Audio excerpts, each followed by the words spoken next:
What's up? We're back. Hey,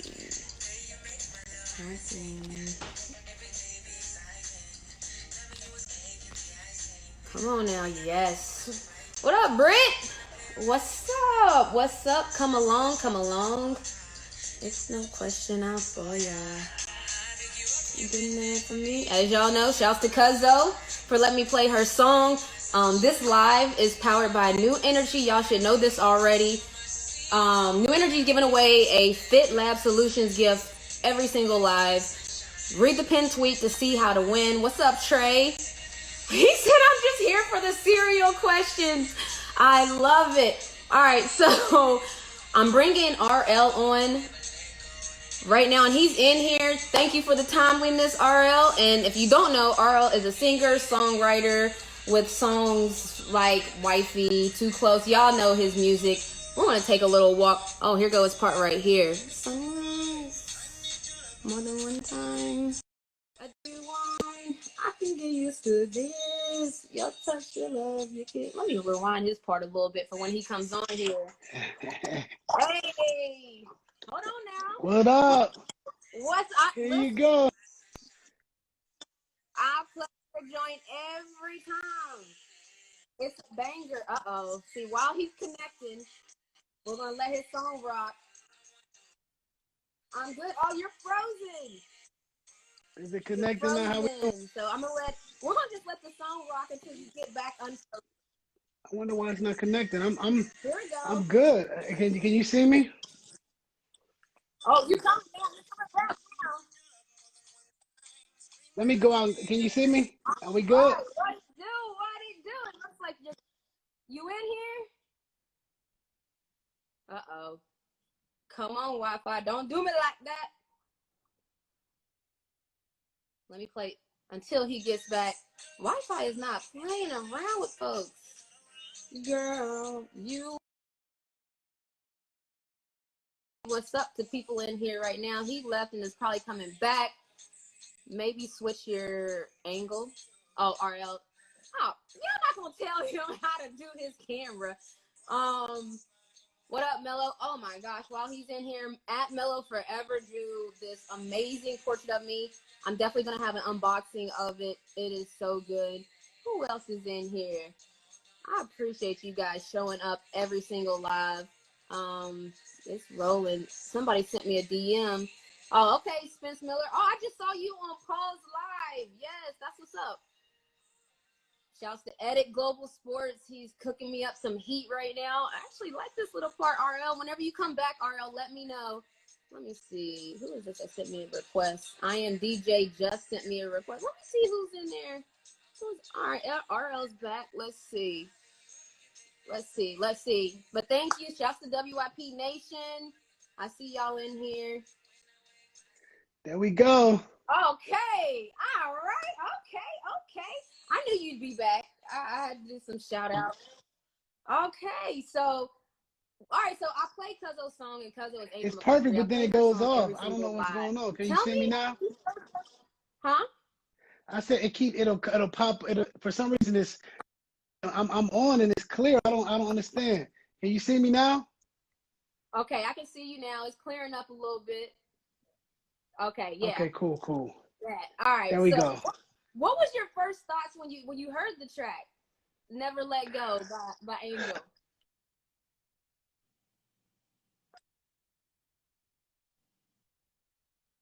Oh no, internet! Don't do me like that. With the can you see me? I don't know what's going on. Like my internet is crazy. It's bugging. They're trying to hate on us right now. I know. Come on, internet. Let us be great. All right. So you always there we go. Right? Okay. All right. I think we got it. So what was your thoughts when you heard the track? Like, well, I've worked with Angel before. Like, I know that she has a passion for music, and I respect that. So she gets certain favors that other people don't get. So I was like, I got you. She sent it to me. She actually challenged me afterwards and was like, could you do any more Afro beats music? So I got a whole album that I'm doing now, all Afro beats. So Listen, wait. So you got a whole app because I was gonna ask that because you were just on live playing a lot of beats and people were like, wait a minute. So is that the space you're gonna go into right now? well, I have like 3 different projects that are coming out now. We have the Next to Naughty by Nature EP. I have my solo, but then I'm doing the I call it Afro Sheets, so sexy Afro beats. Ooh, I know somebody that needs to sing the hook, but we're gonna talk after this. So you are from my old stomping grounds in Minnesota. What was it like being a musically talented boy in Minneapolis? Well, my mother grew up with Prince, so it was cool. It was pressure though, because you know you had to really show out. Yeah, I mean, so talk about that. You're not gonna just sneak that. Your mom grew up with Prince. Can we hear a little more about that? That's not just any. Well, I come from a musical family. My cousin is Philip Bailey from Earth, Wind and Fire. My mom used to sing with Little Richard, stuff like that. I met Prince outside of South Beach, the club South Beach, back home. And I Yeah. walked up to him. I walked up to him like trying to explain who I was. I'm nervous. He looks at me, and goes, "I know exactly who you are. You're Tony's son." You are lying. And I was like, "What?" So I was like, "I would love to work with you." And he's like, "As long as it's without them." And I'm like, "Wait, huh?" He goes, "The labels," and rolls up the window and bounces. I was like, "Dang!" But then like a week later, he invited us out to Paisley. You've been out to Paisley, so you know. Yeah, it's crazy. Yes, I've been out to Paisley, but that's crazy. So he was like, he just wants to, like, he just wanted to work. He didn't want Right. Ooh, that's so.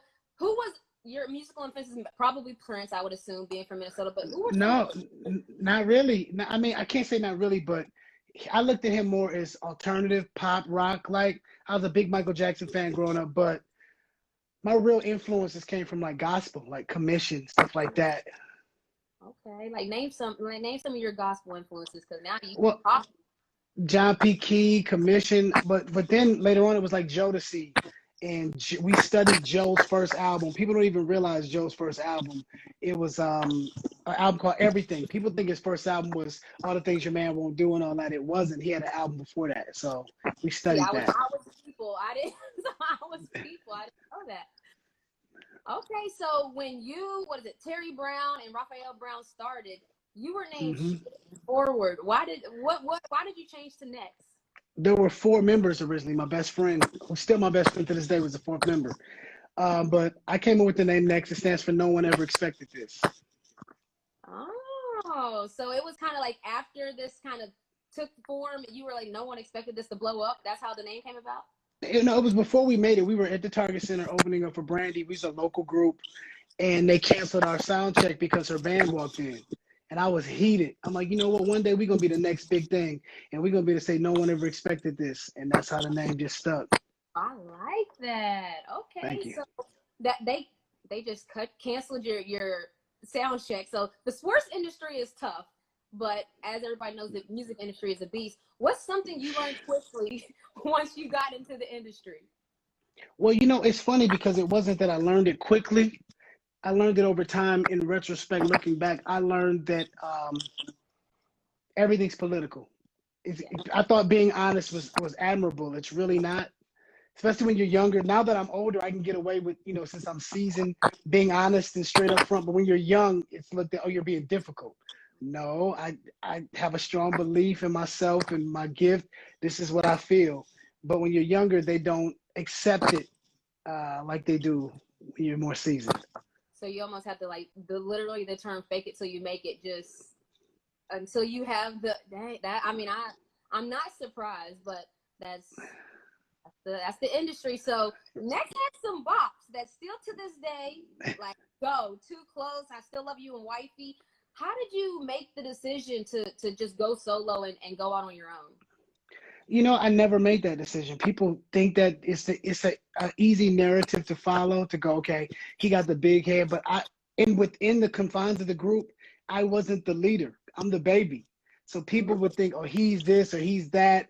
No, we actually had just put out Wifey, and Clive Davis had left Arista and formed Jay. So we were like in purgatory stuck. We were the only group on Arista left with an album that just came out, but the head of the label leaves. we decided to be loyal and go with him, but we were promised they'd still support our album and promote it, and they didn't. So that's why after the first single, Wife, you hardly heard the second single. So I came in with new records, and Clive was like, there's no way we can put out an album that fast on the group, but I'll tell you what, I'll give you $500,000, put you up in LA, and you can work on your own album. Wow. And I was like, okay. I didn't know what I was doing. I had never recorded without my brothers. I didn't know what I was doing, but I did the best I could. And it was like, it was college for me. It was like UConn. Okay. You know, it wasn't Gino. It wasn't Gino, but no, it was like, we are talking about Clive Davis, so no, that's fair. I had to learn. I had to really take my bumps and bruises, and I learned from the experience. You know what I'm saying? So they had me in the studio with like DJ Quick and all these different great producers. I was in with Babyface and stuff. So I'm learning as I go along because I had never done this process without my group members. So how did your group members take it? Like, since they're your brothers, I'm like, did they took it well? I'm assuming, because that's a. No, not at all. But it's not because they weren't happy for me. You have to understand. People think groups break up because one member gets the big head or something. No, that's not what happens. What happens is when you're struggling, you're tight. There's nobody that can come within that bond. But all of a sudden you have some success, you got money now. So your patience is different. Things that you would wait for before, you don't have to wait for anymore. So now you moved in different places and you got different sets of friends. These friends is in your ear. These friends are in my, exactly. You should be doing this. You're the man. You the better singer. You this. So then all of a sudden it causes a divide until you get back together and realize it. Till those voices aren't around, it's like you get in a room together and there's been beef and you sit and look at each other and you're laughing about something that happened 5 years ago when y'all was riding around broke. You actually embrace those moments when you had nothing. Yeah. No, I get it, because, you know, it's almost like a team environment. So I understand that completely. So you were talking about they put you up in LA, and your first one of your first projects out the gate was We Can't Be Friends. Like, right. You came out the gate with some heat. Walk me through the feeling when your personal solo song started to pop, because, you know, we all, I went by my, that song, you know that song goes. So talk to me about that. To be honest, I was so focused on the journey that I didn't enjoy it like that. It's not like I was listening to the radio or I knew this record was blowing up in these songs and people knew me. I'm in this bubble. All I'm doing is creating and working. It's like when you're in the gym.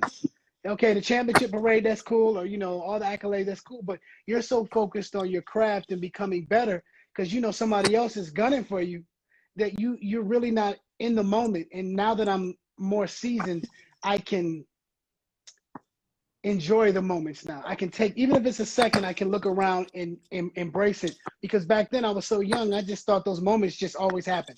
This is how it is. It's not.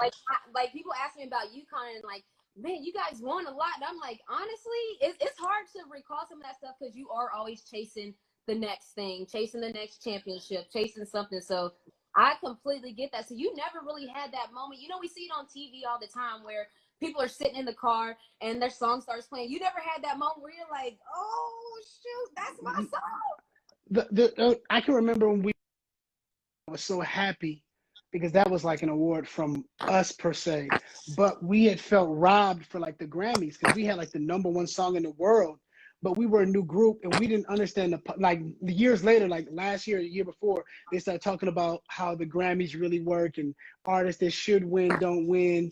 But for us, we were so hurt. You really focus, and I'm sure as a championship caliber athlete like yourself, you understand, you focus on the shortcomings, the things that you didn't get, because that's what motivates you. You don't even focus on the positives so much. So that's the same thing for me as an artist. Oh, listen, you are preaching to the choir. You hear me. And people may not know, but you've actually written some bangers. Like one of my favorites is Just in Case by Raheem that you've been. Oh, thank you.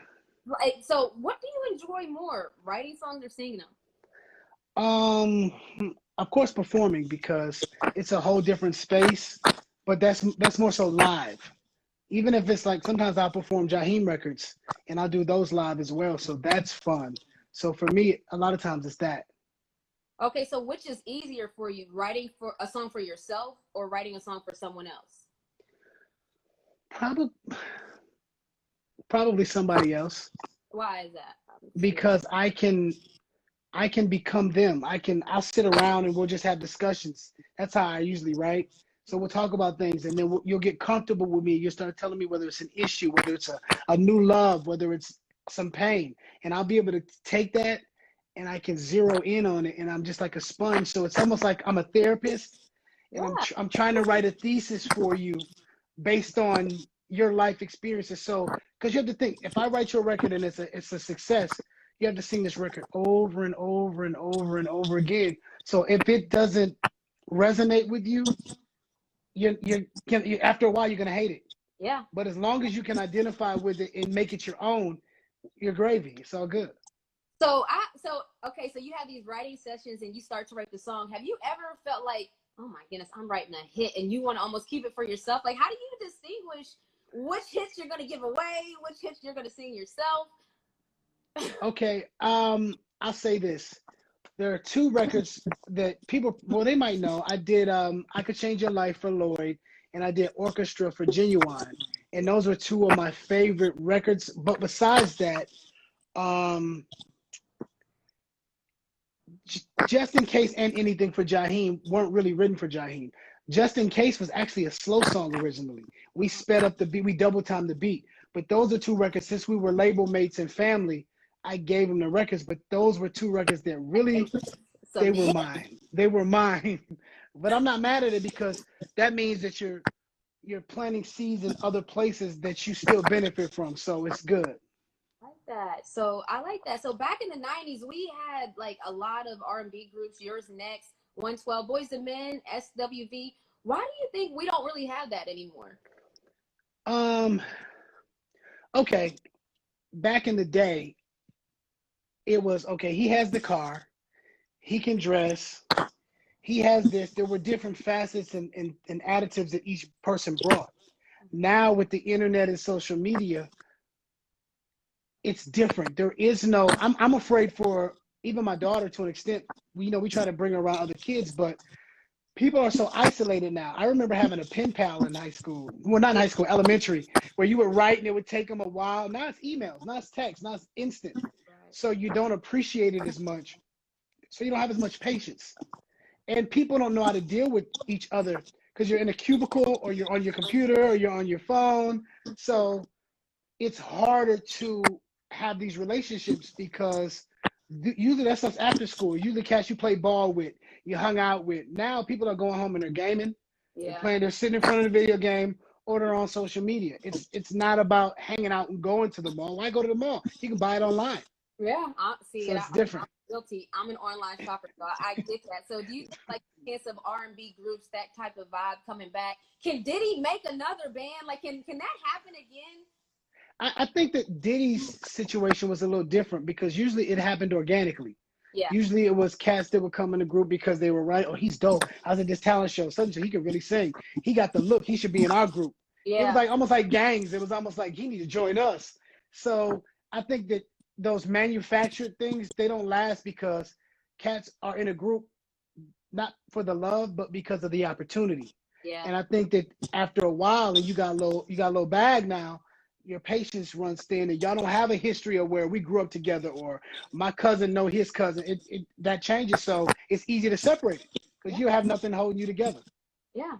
So for a while there was this big discussion about who is the king of R&B. If you had to pick, in your humblest opinion, and you not yourself, but it wouldn't be me. Okay, but I always say not other than yourself, because you are a humble guy. But some people would be like, oh, what me? So who would you pick as the king of R&B? It's hard to say, because I'm a big Joe fan. I think he's super dope. But there are a lot of cats that's dope. I think there's a bunch of. So give me the 5 kings of R&B, like the kings of comedy. Give me the top 5 kings of R&B. Then let's not narrow it to one, because I don't like forcing greatness into one person or one thing. So give me who you think should be on the list. Let's do that. I'm gonna be honest. I couldn't even give you 5, because I like different artists for different reasons. I don't think that's why it's not good for artists to judge artists. Yeah. Because the truth is, exactly, and I can't listen to music the way I hate to say an ordinary person. I'll just say a non-musician listens to music. I just got into production. Like I started to produce more now, and I start to hear music different. I'll be listening to a record and I don't even hear the vocals anymore. I'm listening to the bass line. It's scary. So it's like going to a basketball game, But and you see, just but want to that's enjoy it, why, and you but can't. that's why your opinion is what should hold a lot of weight, because they have me on the games, calling the games, because they know I played basketball my whole life. So when people ask me, in my opinion, who is the best, you know, I can get who's my Mount Rushmore. Your opinion holds more weight. Like, so I'm just, I know you don't want to be caught saying it, so I'm gonna let you off. I'm gonna let you off the hot seat, because I know you don't want to. All we heard is Joe. I mean, I love Tank, but Tank has been so underrated for so long. Um, I could more so give you my female Mount Rushmore over the males Okay, because let's do that. Let's it's do that. different. Because you know, just like I'm a big WNBA fan. You know that, like I'm Yeah, like the OG. You know what I'm yeah. saying? Oh Okay, Brandy, yeah. Jasmine Sullivan, Fantasia. I love her voice when she's singing. Yeah. When she starts growling and all that, I like it, but that's more church for me. You know what I'm saying? But then I go people like Shania Twain and stuff like that. There's so many dope vocalists that I really respect. You know what I mean? Yeah. No, I love that. I like the people going crazy for Brandy. So that's she definitely is at the top. And now thinking back to some of the songs, what's a project or a person that you worked with or wrote a song for that people wouldn't necessarily associate you with? Because as I was doing my research, I was like, Luther Vandross, like, you know, Oh like yeah, Luther, like this is Luther. I mean, you've done a lot. yeah. Ron Isley. You know what? But it would probably be. I'm most proud of honestly the Jamie Foxx record, and Yeah. it's not why people think. It's because I wrote that song for him years before he did it, and he was. I thought he didn't want it anymore, so I hit him. I'm like, Jay, listen, we guys, it's cool. He's like, nah, I'm shooting this movie. He was shooting Miami Vice at the time, and he flew me to Miami, and we ended up. I was me, him, and Tank just hanging out, and we did it out there. But I was so happy to make a song that sounded like him, because a lot of times you'll get an artist with a producer or a writer, and it sounds like the writer and producer. And I think Jamie's so dope. He can emulate anybody because he's an actor and a comedian. But I take pride in when I play the record I did, it sounds like Jamie. It doesn't sound like, oh, I can tell such and such did this. So that's probably the one I take the most pride in. I love that. Okay, so you said, like, we're talking about you're a veteran in the music industry. For aspiring artists, what would be like one thing of advice that you would give to aspiring artists? Because the music industry, that's like half of the population wants to be a rapper, singer, entertainment. You know what I mean? It's like everybody, especially with social media. What's something that like you would tell somebody aspiring? I would tell him to be. You want to be honest? Yeah, I I tell him. I tell him to shut up. And what I mean by that is, I can learn something from the mailman delivering the mail to the studio. I can learn something from the guy delivering the food for lunch. Anybody, you can be a sponge and take something from everybody. I think a lot of artists um, fall off or don't make it because that little bit of success, they think that that's everything.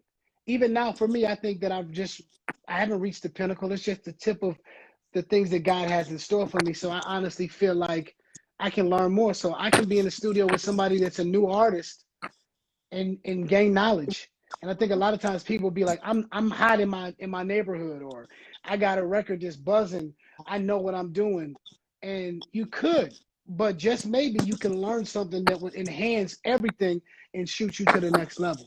y'all better. I mean, y'all better throw him some hearts for that. That's real though, because people want to be spoon fed. So like I'm telling you, I felt that to my core. And you know, in these times of like crisis and things that are going on, to switch gears a little bit, the at-home concerts have been a welcome sight for me, and I'm sure everyone. And you released some new music on TV One's Yeah. Unsung a little earlier this month. Tell me about your new single. We didn't hit on it too much before. It's You Are. It's a celebration of women. I wrote it for my daughter. Oh, Um, I'm really happy. Yeah, and thank you too, because she came to your event and she took pictures. She was so happy. But yep. So yeah, see, it's You Are. It was crazy. She's the cutest. Thank you. She's the cutest. But yeah, tell me about your single. Talk like if you want to play It, some. it, it no, no, it's you are the video is something I'm really happy about because it wasn't the stereotypical type video. We were really adamant about making it something that represented a lot more than what you usually see on a video.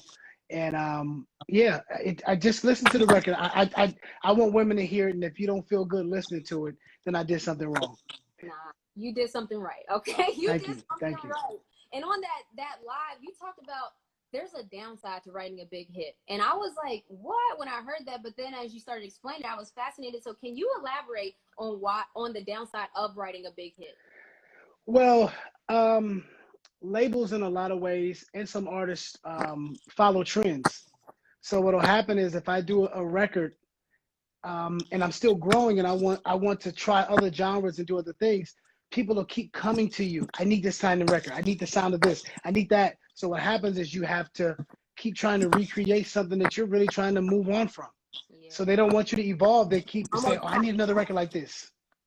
almost typecasted like in the acting world. So Right. Or a 3-point shooter. That's all. That's not all you can do. Just because you hit some threes, that don't mean you can't drive it to the. See, aha. you got all the analogies. I might shoot a little floater. You are right. I have a little float game in me. Okay.